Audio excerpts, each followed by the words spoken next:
Welcome back to the GSMC Sports Podcast. I'm your host, Jeremy Lapidus, today joined by Nolan and Mehrob. If you were just tuning in, we've talked about a lot of different things. We talked about Aaron Judge and his historic season so far. We have talked about the NBA Finals, about KD trade destination, Shamar Stewart, and a lot more.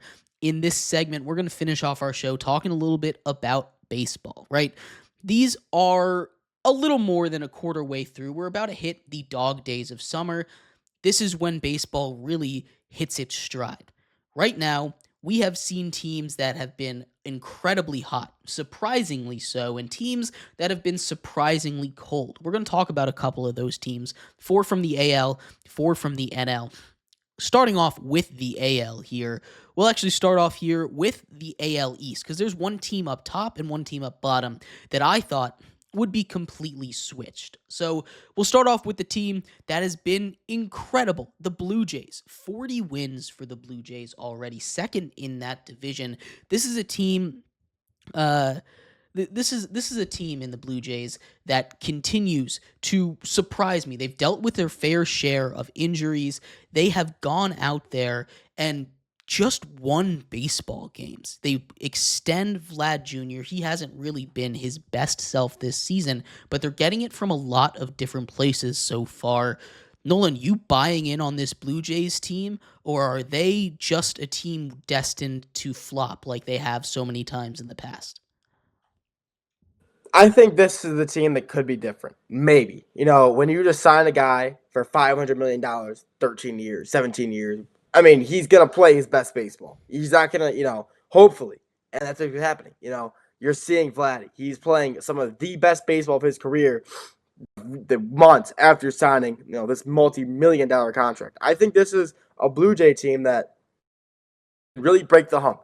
They really haven't been, I want to sneeze. Never mind. It's coming now. There's a sneeze coming. But, this is a team that can hopefully, I think, will get over the hump this year. They have not, made it too far in the playoffs in a decent while. They haven't made it, just haven't made it far. And I think this is a year that they truly can hopefully get over the hump. I think baseball is good when the Blue Jays are good. I really believe that. When the Blue Jays are a good baseball team and make deep playoff runs, I believe that's when some of the best moments come out. Look at walk-off home runs.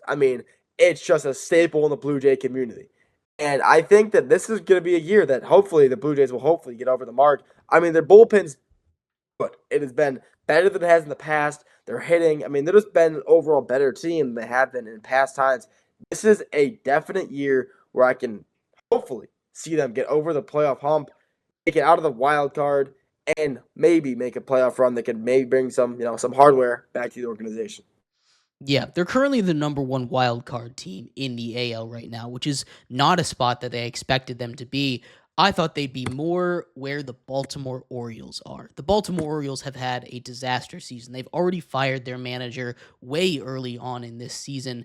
They are a team that had playoff hopes. They won 90-plus games last season, 100-plus games 2 seasons ago. This is an Orioles team that pitching just has fallen apart, and we all knew that was going to be their issue. The starting pitching, well, they just didn't address it in the offseason, and it's caused a lot of the issues. Now, the Orioles have been better of late. The bats have started to show up. The pitching has been better for them, but they're still sitting way back in the AL standings, fifth in that division, in the AL East, all the way back 14 and a half games of the Yankees.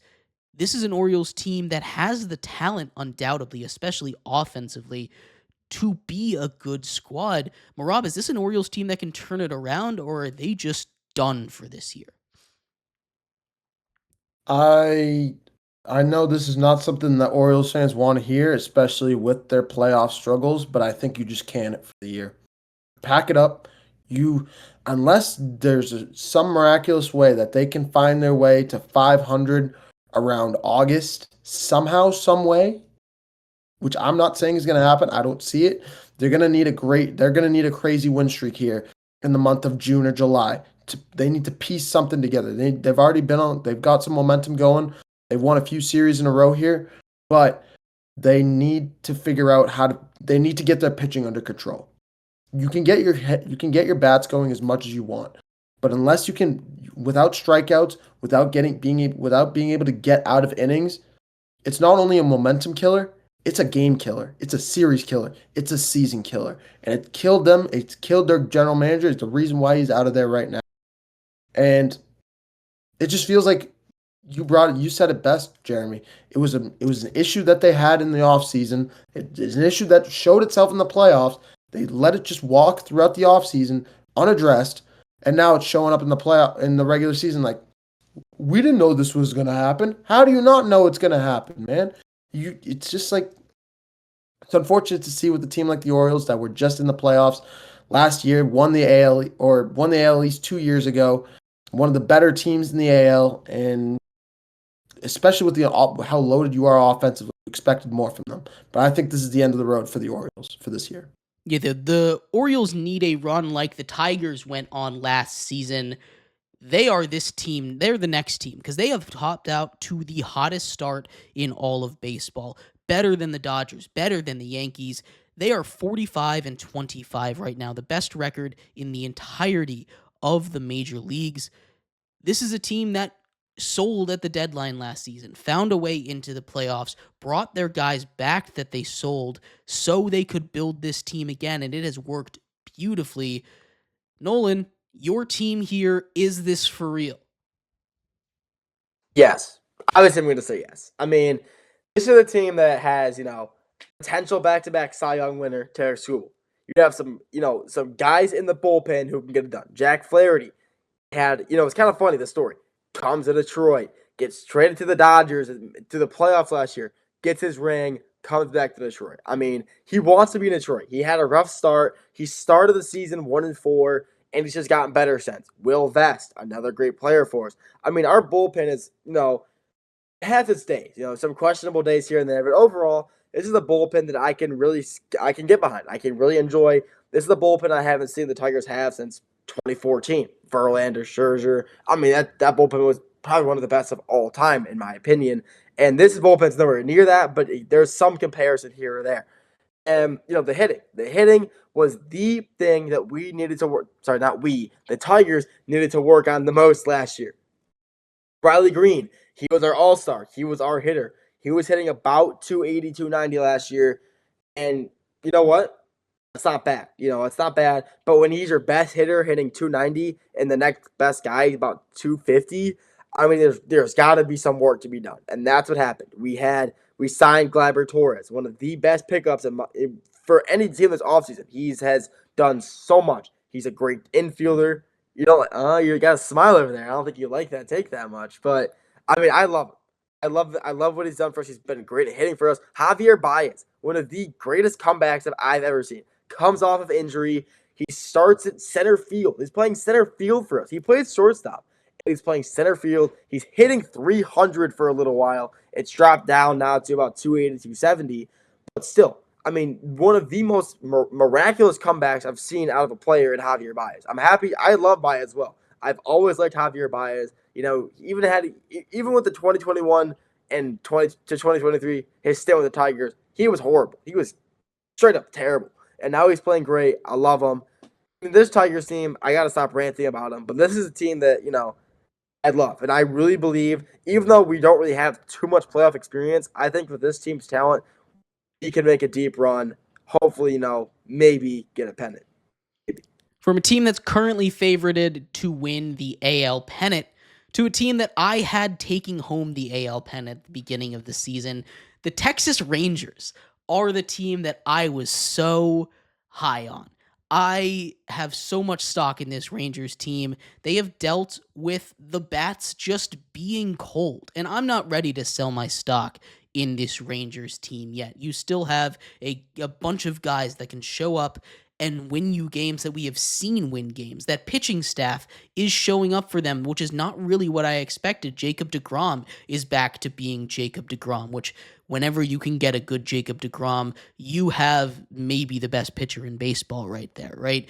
Patrick Corbin has resuscitated his career over there. Patrick Corbin, who was the worst pitcher in baseball for the last 3 years by a wide margin, has turned into an average starter over there for the Rangers. And that is an insane turnaround that I don't think is being covered enough. This Rangers team is not winning baseball games, though. They are currently sitting way down in the standings right now, 33 and 36. They're fourth place in their division behind the Angels. It is not what you expect when you talk about the things that have gone well for the Rangers. Is this real? Are you buying or selling if you are the Rangers at the deadline, Mehrob? Jeremy, I'm happy that you haven't sold your stock yet in this team, because this season is not over for this team. Not only, just taking a quick peek at the standings, not only are the Rangers just 2 losses behind second and third place. Second and third place in the Mariners and Angels tied at 33 and 34. But they're only 5 games behind on the Astros. They're still in this fight. They may not. This may be one of those divisions that is kind of struggling behind the AL East, struggling behind the AL Central. Well, the Central with the Tigers, not the rest of the Central, just the Tigers we're talking about here. But when we're looking at the AL West, this is a division that's lacking. It's struggling. It's one of those quieter, not as loaded divisions. So this is a bunch of teams that are above average, fighting for that first spot. You have the Astros that are leading it right now. Do not be shocked if the Rangers can pull it together. If they can continue to keep their bats going, if their pitching can catch fire, I think they can find a way into these playoffs. If they can they just need to hang. If they can get to 500 before the end of the month, which is very realistic, I think they get right back into this division race. Yeah, absolutely. And there is a lot to love about this Rangers team. None of these teams are out, though, right? We've only played about 70 games in the season. There's still 110 games to go right now. That is a lot of baseball yet to play. We'll dive into the NL tomorrow, as well as much more in hockey, as that game has tied itself up right now in Game 4 of the Stanley Cup playoffs. Stanley Cup Finals, 3-3. 3 goals in the second period for the Oilers after 3 goals, and the goalie was pulled for the Oilers. Crazy, crazy game. Go check that out, but we'll be back tomorrow. Make sure you come back for that. Thank you so much for tuning in. This has been the GSMC Sports Podcast, and we'll see you then. Bye-bye.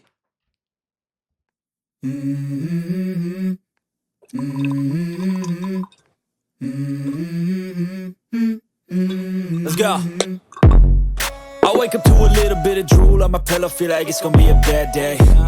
Yeah, I'm tired of shit, and the coffee ain't hit yet, damn, ain't that great. I don't wanna go to